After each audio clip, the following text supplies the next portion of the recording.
In today's video, I'm going to teach you how to fix Windows 11 brightness not changing. If your screen looks too dim or too bright, and the brightness slider in Windows doesn't seem to do anything, this quick walkthrough will help you figure out what's going on and how to get it looking right again. Sometimes the issue is simply that Windows isn't in charge of your display's brightness. Your external monitor might be overriding those controls. Let's confirm that and then adjust it the right way. First, open the Windows settings. You can do this the fast way by pressing the Windows key and the letter I together. That takes you straight into the Settings app without digging through menus, which is exactly what we need here. Next, in the Settings window, click Personalization. This is where Windows groups appearance-related options, and it's where we can check the lighting controls that could affect how your screen looks. Now, click Dynamic Lighting. This page centralizes lighting adjustments for your setup.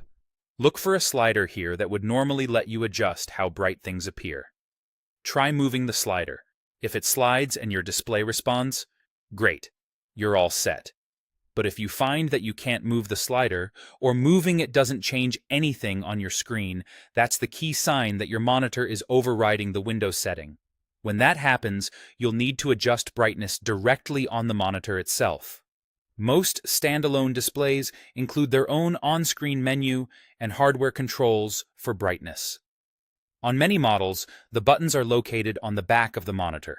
On others, they're along the right or left edge. Some displays even come with a small remote. Take a moment to feel along the edges or the back panel for a power button and a few smaller buttons or a tiny joystick. Those are your menu controls. Press the menu button to bring up your monitor's on-screen display. From there, navigate to the brightness or backlight option. The exact wording varies by brand, but it's usually near the top of the picture or image settings. Use the adjacent buttons or the joystick to increase or decrease the brightness to a level that's comfortable for your eyes and matches your environment. Once you make that change, your Windows slider may still appear unchanged, and that's fine. What matters is that your screen now looks the way you want. Take a quick look at a bright window and a darker scene to make sure the adjustment feels right. And that's it. Your brightness is fixed.